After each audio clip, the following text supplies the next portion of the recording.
Hey guys, it's me again, Orkslayer. What is where we last left off? Let's see, checking.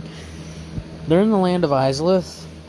They've gone through their ways around killing dragons, pretty much cleansing the entire area. First dragon they fought was one that could spit lightning and liquid metal, and also had two heads. The one after that, well, I never described those ones until they finally got to the capital of Izalith. So explain a bit on how Izalith and them fight dragons, which is mainly Izalith kicking them in the butt. Goth and all of them are chilling at the Izalith castle, or just like little town, with the other like 6 daughters, because one of the others went with Belle to guide them. Where we left off, Belle was pretty much going to clash with this 800-foot ancient dragon that's power could rival that of a god. So, yeah. And I'll say this about the gods, some of their feats are dialed back. Like, if I remember correctly, I think for Hercules, he's a demigod, and one of the things he had to do was that he had to hold the entire world on his back for like a day. Like Atlas, the Titan. But as I digress, what happens is that the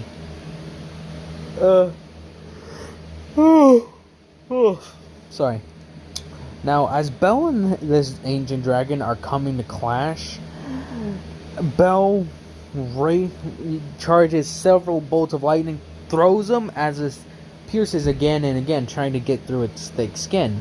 But even his lightning, and this is like charged lightning, is having difficult actually hurting it. It does hurt it, just not as much as it can.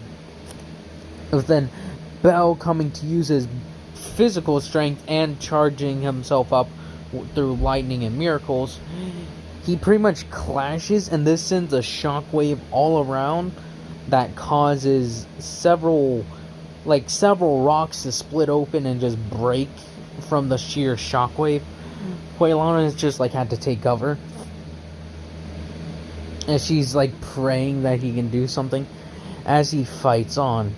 As he's pushing this dragon, I'll just say some of the gods could feel that they look down and see what he's doing, and when they saw this, they put it out on the entire thing.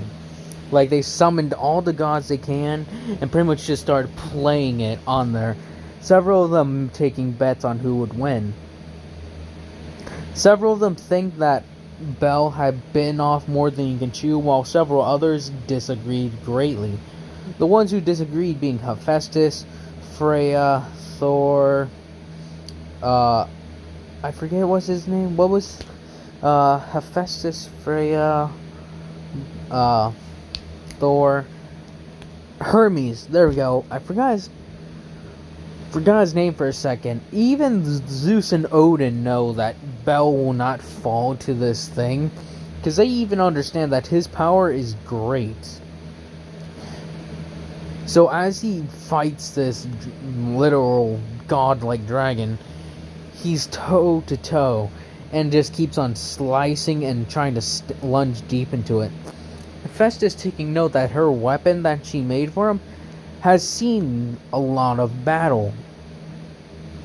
As he jumps up and lunges deep into this dragon's hide, trying to kill it, but it's still not working, as he's able to cut deep and actually hurt it.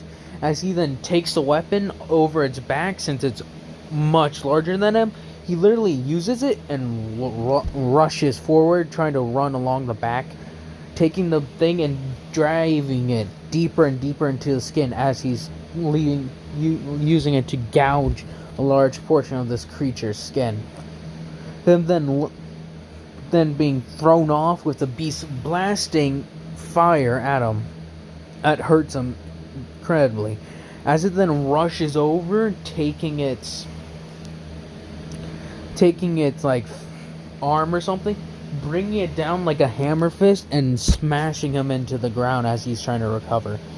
He takes his weapon and uses it to just as it pushes him down again and again.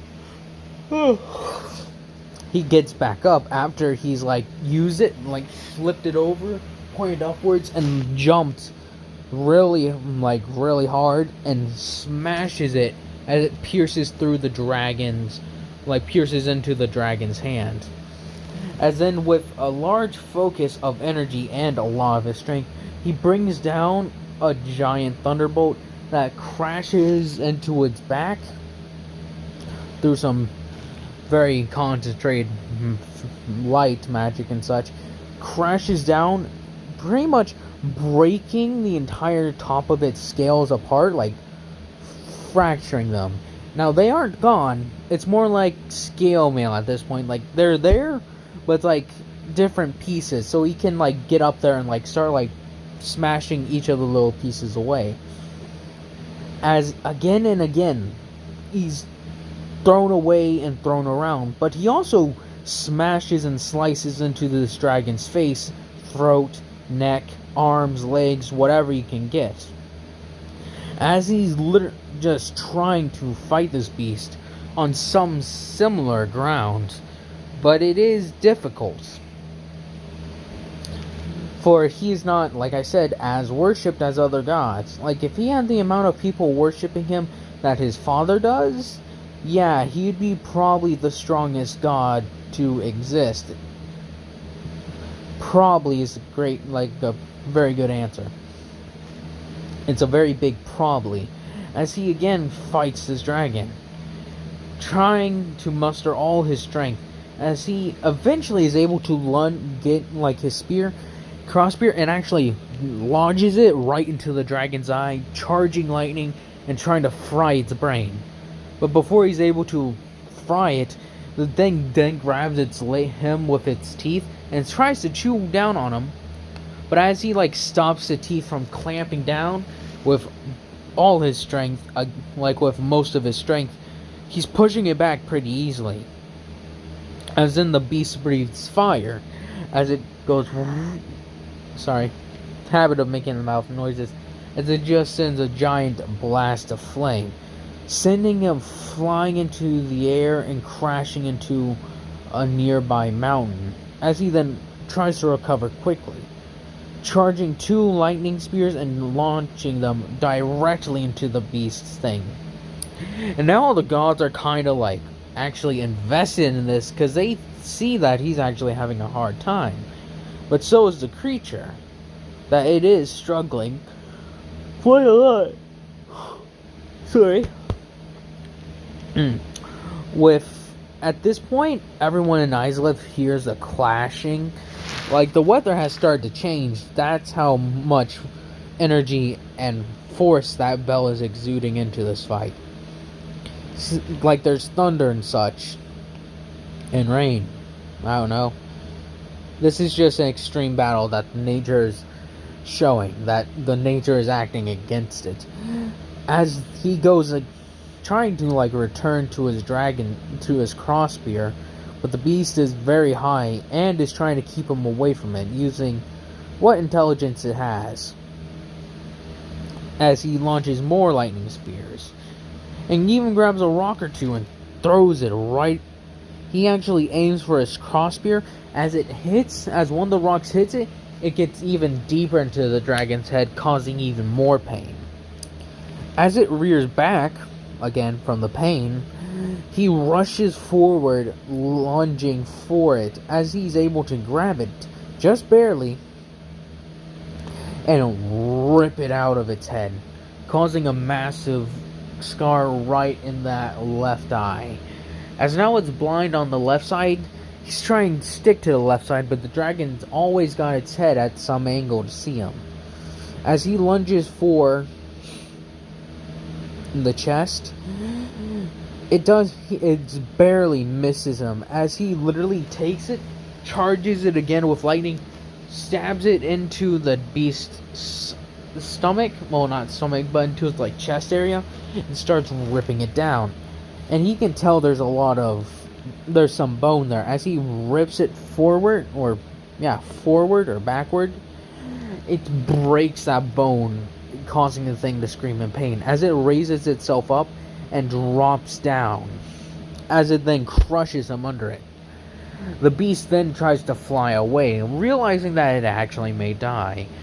Bell summoning a lot of the energy he has and brings it down in another massive blow, this time aiming it at the wings, and several lightning strikes come crashing down, stabbing into the wings, causing it a very difficult time to fly. As it goes crashing down again, it tries to recover, but it's unable to at this point, as it literally tries to rear itself to its full height, taking in a massive breath.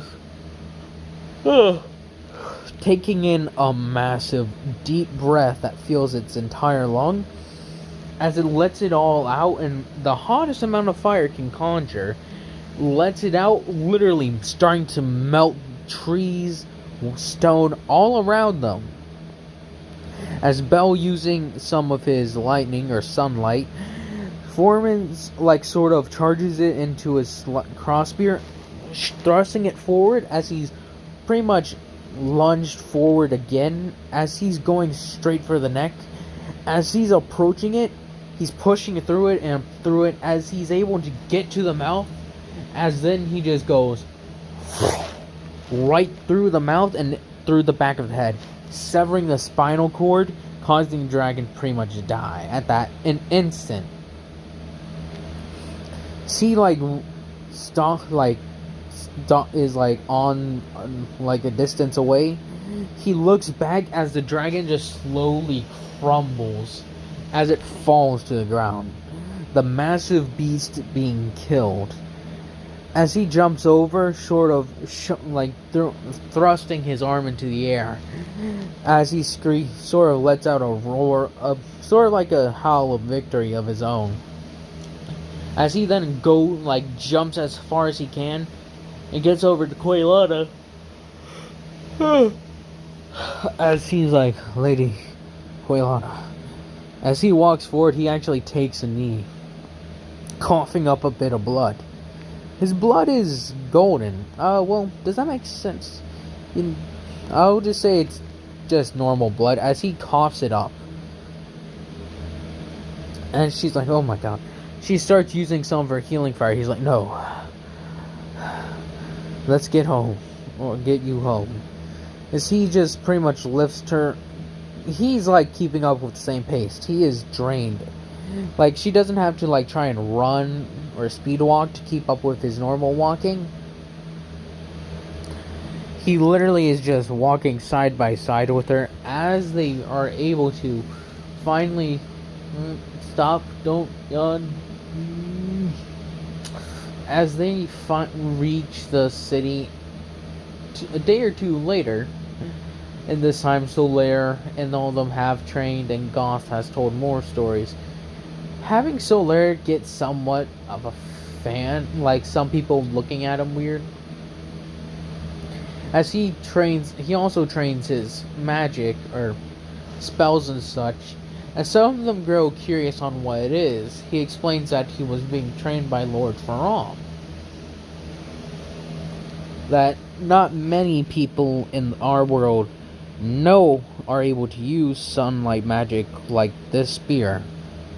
And for Gwen, he had to out of 500 people, only 10 people had it. For the average thing, I'll say that for every 500 people, there'd probably be 100 people, or maybe even less than 100 people who know magic, even if it's minor magic. Find 50 with sunlight, which is a much harder thing to concentrate and form. Yeah, since it also takes quite a bit of faith, is why it's also tied to being a miracle. As they reapproach the Isla City, Bell is pretty much walking and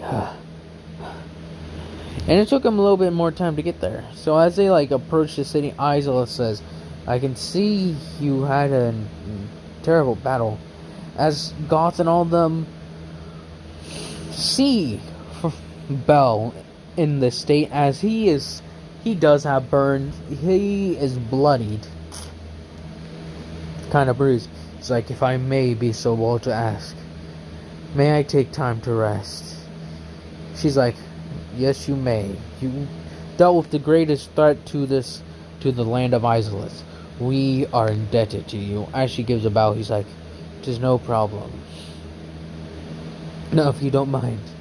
As he starts like walking and starts to stumble, Goth is like, here you go. Some of you may think, what? That was a really short battle. I'll let you know that entire fight scene took the span over like several hours of a non-stop fight.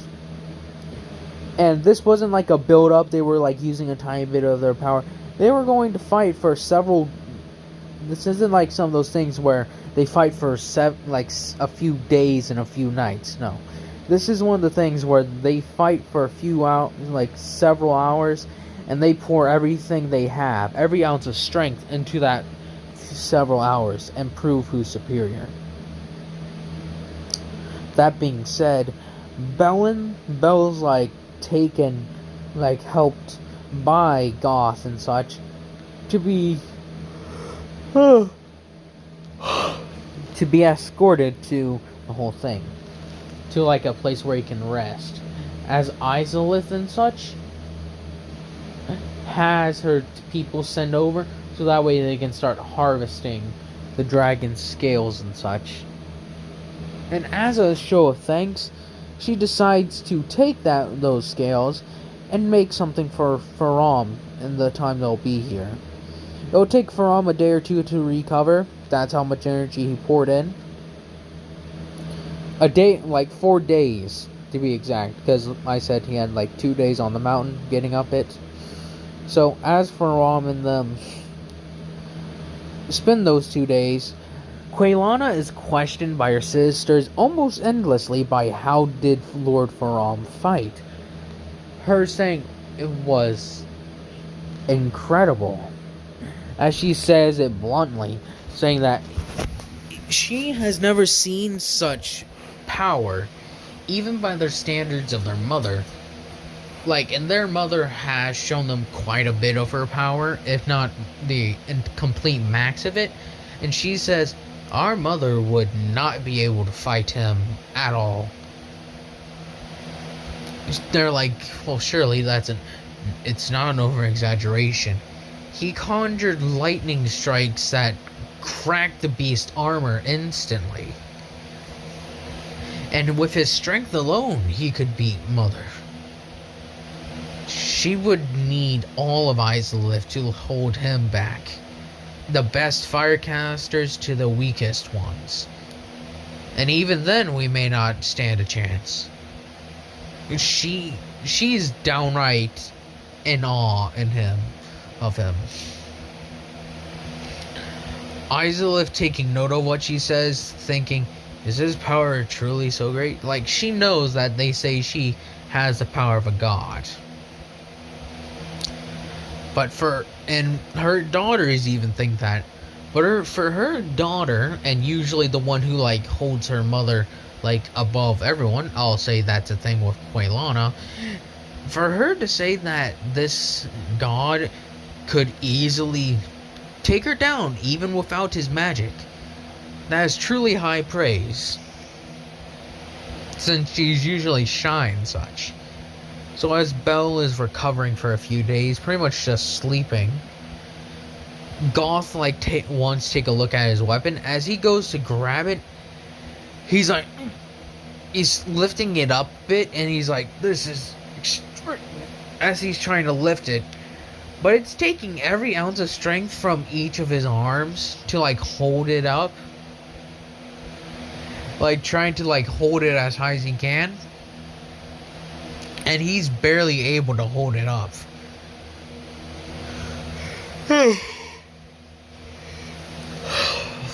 Even before, when he went to go grab it with one hand, he couldn't even lift it, or he barely even nudged it. Well, with two arms, he's able to pick it up. Just barely. It's like he's using all his strength. But with that being digressed, in this city, They have received news that they went through the land of the giants and Izalith and shall be on their way home. Gwen being not surprised, but in a way understanding this. Guinevere being the one actually happy, with Gwendolyn actually being the one surprised, thinking he knows his brother is stronger, maybe even stronger than their father. But for him to kill that many dragons in that short of a time span is something else. Like, that is something completely different. That is not just godlike. That is like highest tier of gods. After he's finished his like domination of the dragons, after a while he the armor is presented to him. As he takes it and wears it up, he gives a bow thanking her for her kindness and hospitality, and that they hope that the dragons do not bother them again. She's like, "It is no problem, Lord Faram, and it is no problem for I, Lady Izalith." As they go to leave, yeah, I'll do it. She sends two of her daughters to be somewhat of an ambassador, because they have stayed in this little shell, and within these few days, they've sort of come to recognize that maybe it would be a good idea to expand and talk with outside their neighbors, because they were also told that dragon parts are extremely valuable. Several of the clans actually started pushing to do it. So as they came together and agreed upon it, eventually, a week or so after, Izalith sent her children, two daughters, Quelaag and Quelana, to go with them as sort of ambassadors, with Izalith gathering all her people. And they do have a lot of resources there that most kingdoms don't have access to, like fire gems, fire snakes. The salamanders are actually a delicacy and some good eating, and a few other things that they would probably find useful in other places. And if they open their things, they could get more people wanting to learn pyromancies. So in her mind, this is a good idea, and this would allow them to expand even more so. So as they leave, they go back the same way they came, eventually running into Tommy again, as he's like, "Ah, oh, Lord Faram," as he gives a bow. And as he noticed Lady Quelana and Quelaag, as he gives an even greater bow.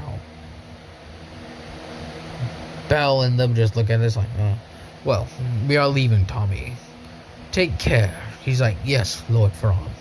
And my clan has taken your advice. We have decided to sell some of the dragon parts, and it is like you said, many are willing to pay very high prices for them." Indeed. Take care, Tommy, and you as well, Lord Faram. As they start making their long journey back, they don't run into trouble. Most bandits who would attempt look the other way when they see a giant, a god, a heavily armored convoy of troops, well, I guess a heavily armed thing of lion knights, a guy who looks like he's some sort of high-ranking warrior, 4 soldiers, and 2 people, 2 ladies in robes. So they either think, so this is a missionary mission, this is some wandering band, or they are a bunch of people who are in high places. Otherwise, let's leave them alone. As Belle and them travel all the way back. But before that, what they find out is that there's an extra dragon. And it's up in the mountain, a very high up in a mountain. Belle discusses it with them, and this is going all the way back, and I think it's been around 7 months, maybe 9 or even a year since they started this journey clearing out dragons. So Solaire and the warriors of Feroza have built up a great bond with Bell still has Goth in this short time. Quaylana and Quaylag are kind of distant, but they do enjoy talking with the other warriors and such. As Bell ascends up the mountain after getting information, he gets up there, and it's actually a pretty low level dragon, him deciding to finish it. It's very quick how long it takes to take this thing down. Just like a quick second, whoosh, dead. As he approaches the cave, wondering if there's anything actually in it, or is it just an empty cave. Him finding a nest with one single egg. Him looking at it, raising up his weapon to destroy it.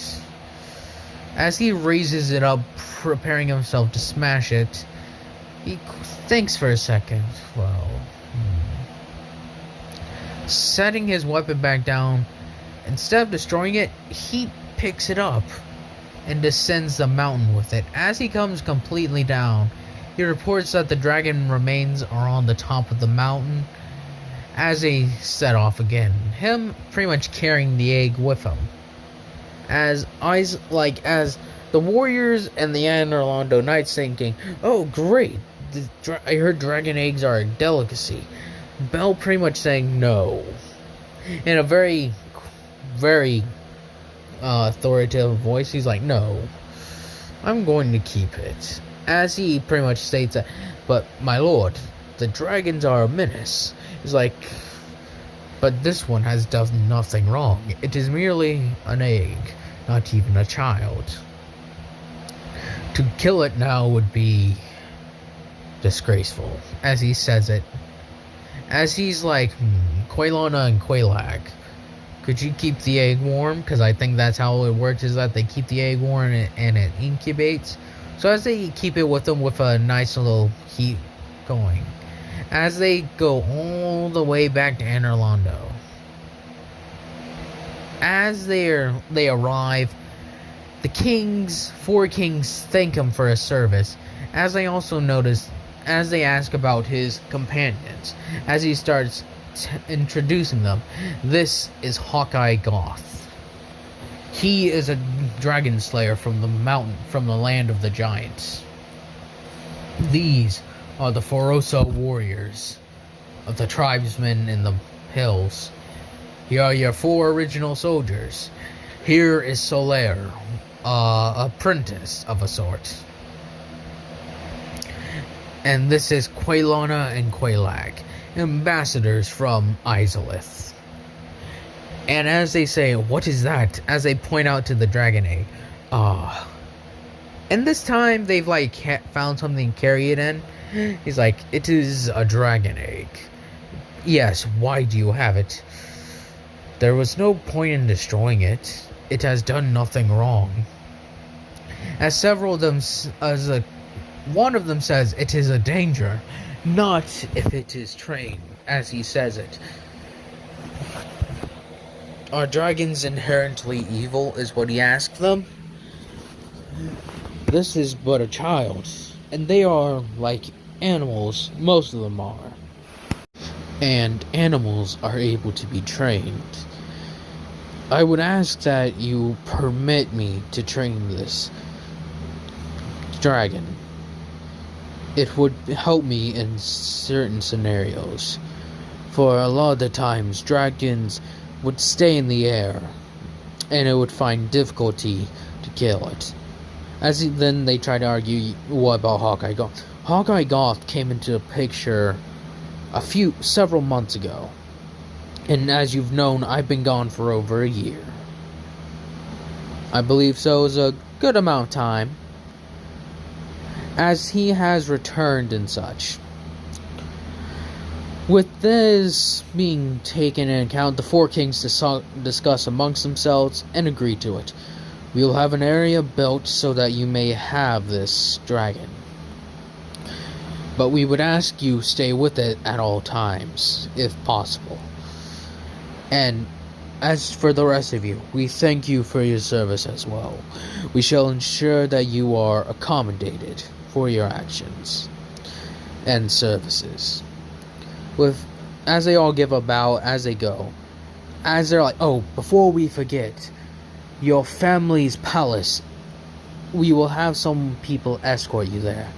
As several silver knights actually come, there will be no need for that, my lord.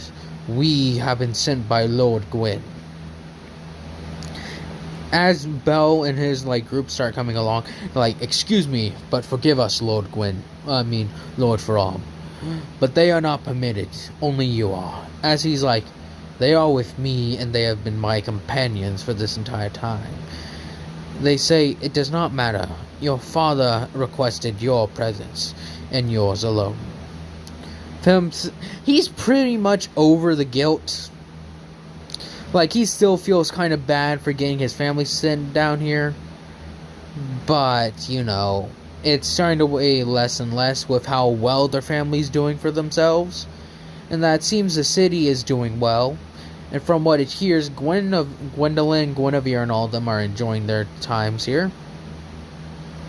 Being happy. So Belle says, they are coming. Forgive me for making your job harder, but... well, as you can see, they are my companions. They should be welcome to where I am. As they just look at each other very well, Lord Faram, but we do ask your father to mention that to your father. We do not wish to disappoint him. He's like, it is of course, Lord Sir Knight. Now please bring us to him.